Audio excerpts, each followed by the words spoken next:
I'll tell you what I don't want to hear from you. I don't want to hear that you're sorry. Everyone's sorry after they get caught. I don't want to hear why you did it. I don't even want to know if it was your first affair.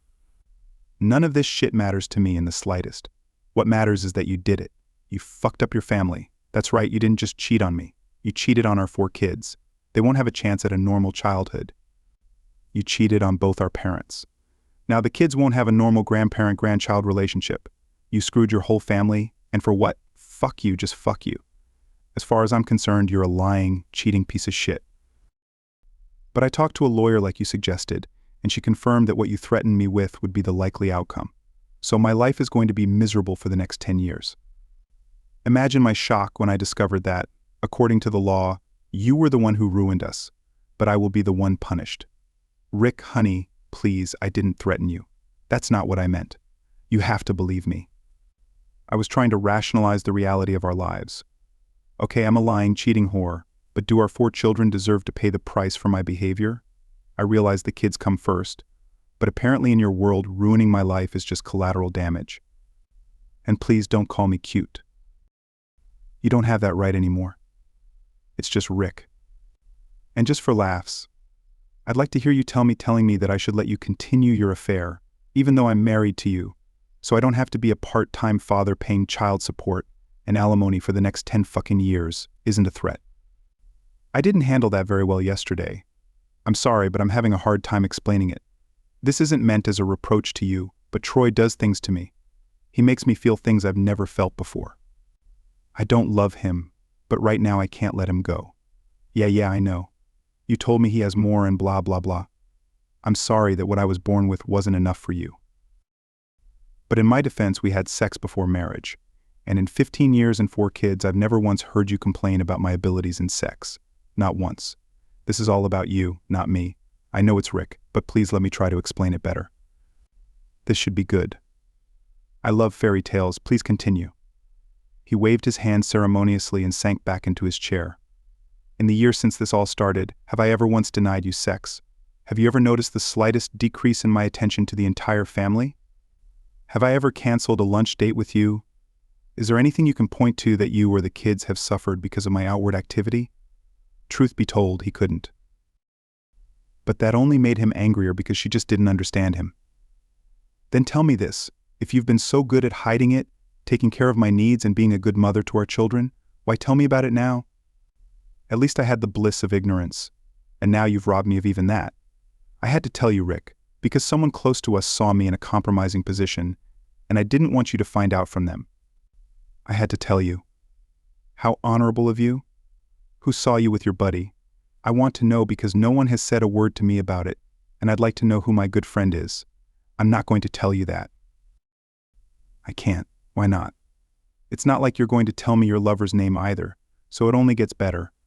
I won't tell you who saw me because it doesn't matter, and all it would do is cause you unnecessary pain.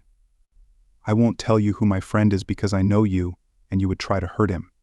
I can't have the father of our children in jail. They need him, with all the sarcasm he was capable of.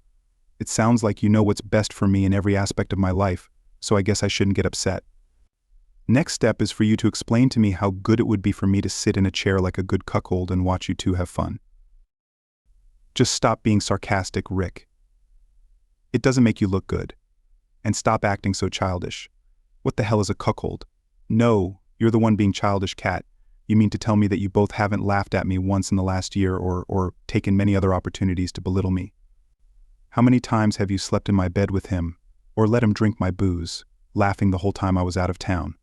Rick didn't even notice the slap he received. It nearly knocked him to the ground, and in his anger he instinctively started to strike back.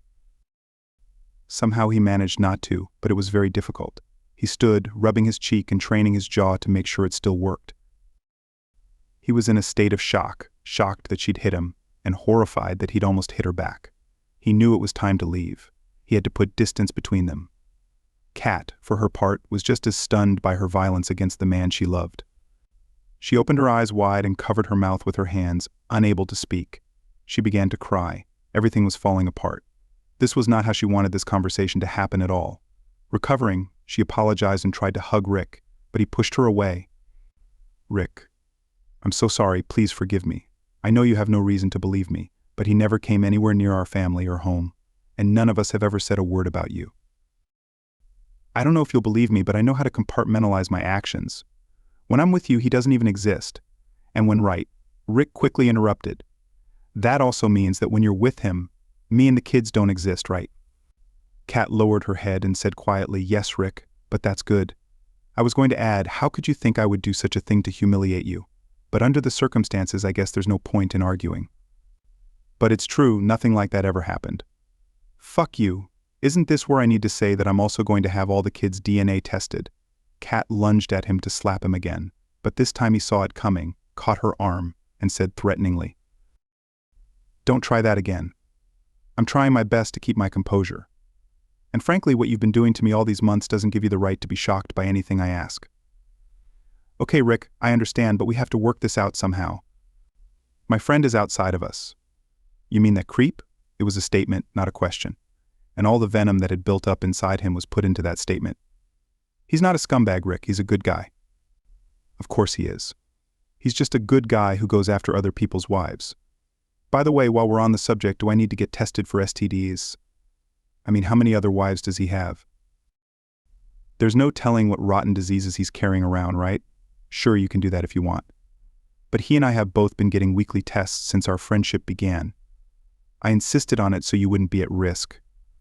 That's great. I certainly don't want to hurt your feelings, but you'll have to forgive me if I do the test anyway. Thank you for letting me know you slept with him naked. You made me wear condoms after our youngest was born until I got pregnant. I know you too well, Kat. What was your plan if this asshole got you pregnant? Just another collateral damage in my life, raising someone else's child. I seriously want to know, would I have gotten the same speech after the vasectomy? Look, Rick, you're going to raise this child as your own, or I'm going to take everything you hold dear from you. Is that what I have to expect? Of course not. That's never going to happen. Can't we just focus on how we're going to solve our problems as adults? You mean we'll deal with our problems so you can have your asshole boyfriend and I can still stay married? Fuck you, Kat. I'm out of here before I do anything stupid. If there's an emergency, you can contact me at my parents' address. I'll stay with them until I figure out what to do. I will think about what you said, but right now I see divorce as the only option. Please don't contact me with any more nonsense about how we need to talk about it. I have nothing more to say. You've made your position perfectly clear. Rick did live with his parents. He was an only child, which always entailed some difficulty. But he managed to stay with them for almost a full 2 weeks, and it was a surreal experience. He had laid out to his mom and dad exactly how his conversation with Kat had taken place. His dad was shocked and supportive. He didn't try to change Rick's mind one way or the other. He simply said he would stand by him no matter what he decided. His mother, on the other hand, was relentless. Even as a small child, Rick had never given much thought to who was in charge in the family. His mother was in charge, and she started attacking him as soon as he finished his story. Come on, Ricky. She never stopped calling him that. It can't be that bad. You have 4 beautiful children who really need you. You just have to find a way to coexist with Kat. I know she loves you. Mom, did you get that right? She's having sex with another man and she wants me to get over it. Ricky, listen to me. Divorcing her is a permanent solution to a temporary problem. In a few months, she will get over her infatuation with another man and realize what she has at home. Don't divorce her. I know you can work things out. She continued to talk about it day and night. Often she would cry, begging him to reconsider the divorce. Sometimes she would even launch into a good old-fashioned line, I'm very disappointed in you, Ricky. We raised you better than this. The worst thing she said was, and admittedly, she apologized right away, but it still hurt him terribly. Ricky, if you don't go back to Kat and work things out together, I will never forgive you. Rick knew that his parents loved their grandchildren to death, but he had also noticed that whenever his mother started talking to him, his father tended to disappear from the room. When it was just the two of them, his father would remind him that he would support whatever decision he made. But he never said anything like that when his mother was around. In the end, Rick came to the conclusion that keeping the family together was the best decision. He didn't have many options anyway. He felt like a bird trapped in a cage. He could see the big world outside, but he couldn't find a way out. So he just decided to suck it up and make the best of a bad situation. So he headed home. Look, Kat, I've decided to stay. I'm only staying so that our children don't grow up in a single-parent household. and because I know that if I leave, your lover friend will move into my house in no time. I don't want to expose our children to that. However, I'm only staying here until little Amanda turns 18, and then I'm leaving. I'm going to turn the den into my bedroom, because I don't think I want to end up in the same bed with you after you blow your friend's brains out. No, no, no, she stomped her foot. You're going to sleep with me. I've been with my male friend for a year now. Have you ever seen or smelled an odor from me that would make you suspicious? No, I haven't. You're sleeping with me, and that's final. Besides, what will the kids think? Since you're going to stay with them, we have to keep up appearances. If you want to leave after the other kids are separated and Amanda turns 18, so be it. But for now, we sleep together. Kat realized that Rick loved her, and that in time their relationship would work out. She wasn't going to give him a reason to pull away. She vowed to herself that she would be more careful with her lover in the future, so that Rick wouldn't see or feel anything that would make him angry or hurt. Sure, the kids were happy he was back home, but Rick was even happier. He hated being away from them. Even while on a business trip, he made sure to contact them every day. He also remembered to bring them small gifts. Seeing their euphoria, he hoped he could pull it off. Things didn't go well at first. Although Kat was no longer trying to convince him that everything was fine, she persisted in trying to get him to make love to her. But Rick couldn't do it. He tried his best to act normal, but it was hard to do, and an uneasy truce had developed between husband and wife. Rick found it very difficult not to get angry whenever Kat left the house alone. Even though she told him that she only saw her friend once or twice a week, in Rick's mind it was every time Kat left the house alone, and it hurt him deeply. Kat tried everything she could to make him more comfortable, but nothing worked. And she decided that after going through a rough few weeks since Rick's return, she should see a marriage counselor. Kat felt that Rick wasn't adapting quickly enough to his new situation, and it was important to help get their relationship back on the right track. The kids were beginning to suspect something too. Rick was shocked when Kat suggested the idea to him. Wait, let me get this straight. You want me to go to marriage counseling with you so I can feel better about you sleeping with other guys, seriously? He laughed so hard he started to hiccup, but suddenly Kat saw a grim expression appear on his face, and he immediately became quiet and very serious, saying, "You know what, Kat? Maybe this isn't such a bad idea. We should do it." Rick had several reasons to agree. Mostly he was curious how Kat was going to present having a boyfriend to the counselor, and as a way to make their marriage stronger. Either way, it would be interesting. But I have to pick the counselor. He didn't want some new age son child with a new age head telling him about the merits of polyandrous relationships. Kat readily agreed, and for some unfathomable reason, excitement swept over her, and she looked forward to this moment. Rick had only to shake his head, marveling at the depth of her delusions. Kat was amazed at the success of the counseling sessions. After 2 or 3 sessions, Rick became much more affectionate at home. He didn't yell at her or pout. Frankly, the counselor was also amazed. In essence, all he did was explain to Rick that it didn't matter what the societal norms were. It only mattered what he and Kat considered normal. In his practice, he had encountered situations like this more and more often, and they had never led to a good outcome. At the end of 10 sessions, he thought he should write an article and submit it to Psychology Today. Perhaps it would help couples across the country, and that's how life went on in Rick and Kat's family. Theirs was by no means a fairy tale marriage, but they got along just fine and worked together to give their children the best childhood they were capable of. To the casual observer, it seemed that their marriage was better than most. Almost immediately after counseling ended, their loving relationship returned to normal. Rick and Kat never talked about her male friend again. Rick realized he was ignoring the obvious, but saw no good reason to bring it up. A serious incident occurred that upset Rick so much that he almost broke their agreement. About 6 years into their 10-year relationship, Rick received a call from his father asking him to come to the house alone right away. Kat saw the serious look on his face. "Rick, is something wrong?" "You're scaring me.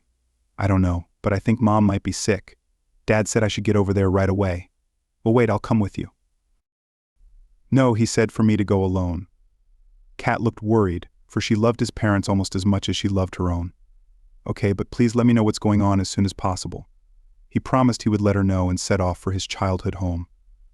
When he arrived, both parents were sitting in the front room. His father looked angry and his mother was clearly crying. This only made him more anxious. Dad spoke first. "Rick, I want you to know that I only found out about this yesterday, and I'm very angry with your mother." And he left the room. What's going on, Mom? Ricky, I have to tell you something and it's going to hurt you. I never wanted this. I just wanted to keep your family together. You know I love my grandchildren so much. Just tell me, Mom. I was the one who saw Kat and her boyfriend all those years ago. I saw them leaving the hotel room one day when I was meeting Doris for lunch. What? And you never told me. How could you do that to me? Honey, the kids were just babies. They needed both parents. She continued to speak, but he couldn't hear the continuation of her words. He was stunned, his own mother. Rick got up and left without another word. When he got home, Kat nervously peppered him with questions, but all he said was that his parents were worried about whether we had enough money to pay for college for all the kids. I told them we were still working on it, but trying. They said they would help in any way they could. They're just getting old and worried. I guess that's what old people do. Well, thank goodness. I hope you told them not to worry anymore. Rick just nodded his head and went to the backyard. Rick's relationship with his mother was never the same. They still saw each other, usually with the grandchildren and Kat, but the close relationship she had with her only child was gone forever. The same thing had happened with his parents' marriage.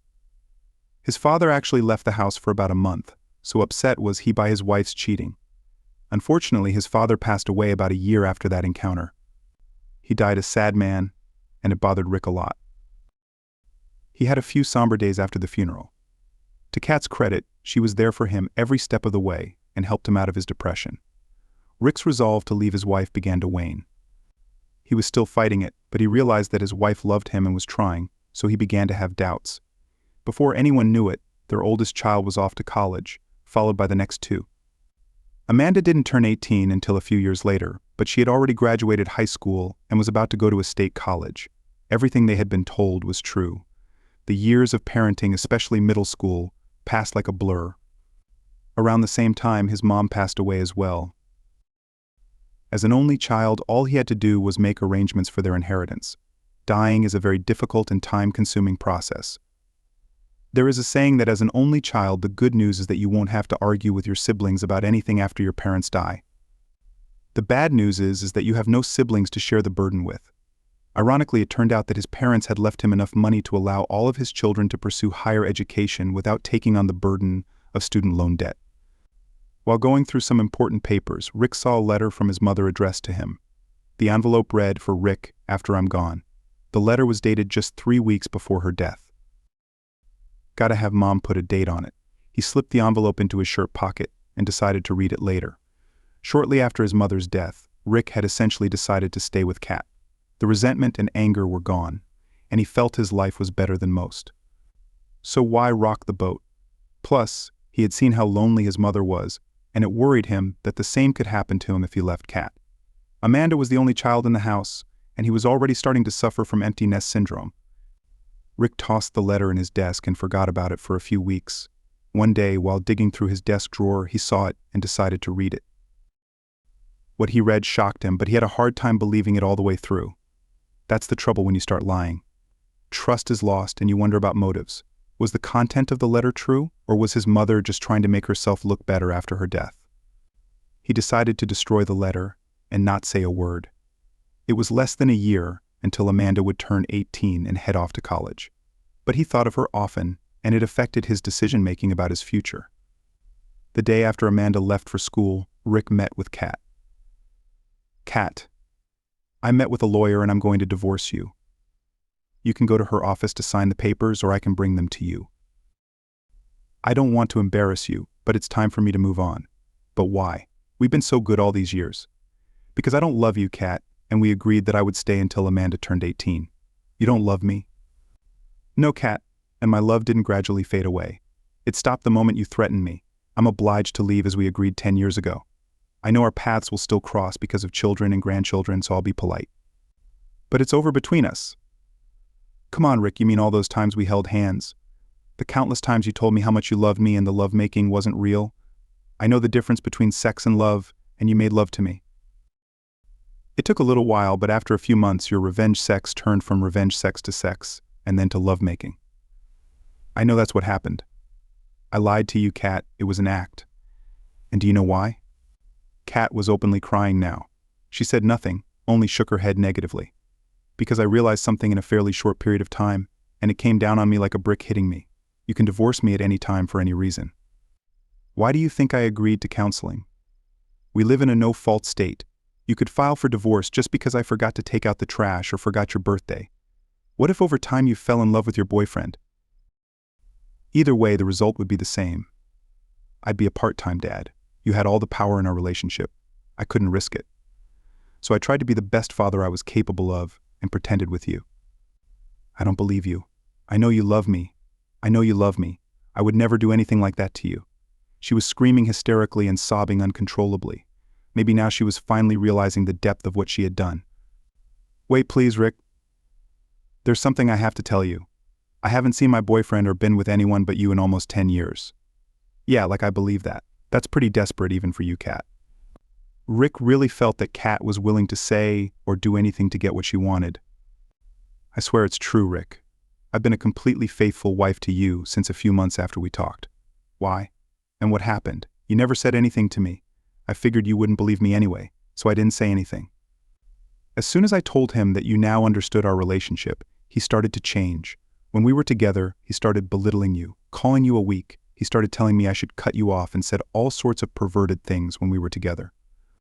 Eventually, one day I got tired of it and I slapped him and left. I never came back, and I've never been with anyone else but you. How many times did you slap him? Just once. And why? For no particular reason. At least he and I are equals in that. So all these years you've just kept it to yourself? Yes, Rick. I thought the only thing I could do was to be the best mother and wife I could be, and I thought we were okay. Well, I'll admit it. You've been an amazing mother. I don't see how anyone could do it better, and I know you're going to be a wonderful grandmother as well, but I have to tell you that the pain has stayed and is not going away. I also want to commend you for trying to be a good wife. I know that the closeness that was between us before your affair never returned, but I know that you tried and that you care about me.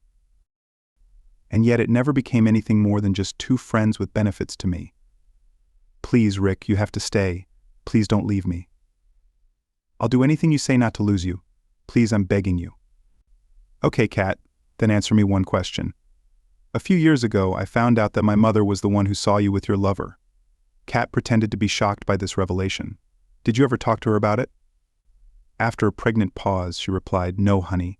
I had no idea your mother had seen me. That's odd, Kat. She told me that you met with her that same day and threatened that if she told me about it, she would be blamed for the breakup of our family, and that you would make sure she never saw her grandchildren again. I didn't do any of that. I don't know, Kat. That sounds a lot like what you told me 10 years ago. The problem with what you're telling me is that I don't believe you. I'm sorry, but there's nothing you can say to make me stay. Anyway, it's time for me to do something for myself. I've spent all this time here for the kids, and now it's my time. Goodbye, Kat. Kat fainted and sobbed uncontrollably, but Rick was unfazed. He left the house for the last time. That same day, he began receiving angry and emotional calls from each of the children, asking why he had left their mother. Before answering, he asked each one a simple question. Was I a good father? They uniformly assured him that throughout their lives he had been a wonderful father. He was moved to tears by their recognition of his accomplishments. When he got his emotions under control, he told them the whole truth, including their grandmother's role in the affair. He didn't procrastinate, and he didn't sugarcoat anything. He explained that he almost left anyway because the anger and shame overwhelmed him. They understood, thanking him for staying with them. Although they maintained a relationship with his mom, they were never the same again. Rick never spoke to Kat again. He even refused to be in the same room with her, except for their children's weddings and grandchildren's birthdays. Rick loved his loneliness and realized that there was a big difference between being alone and being a lonely person. He was never lonely because he had the important part of having the love and respect of a family.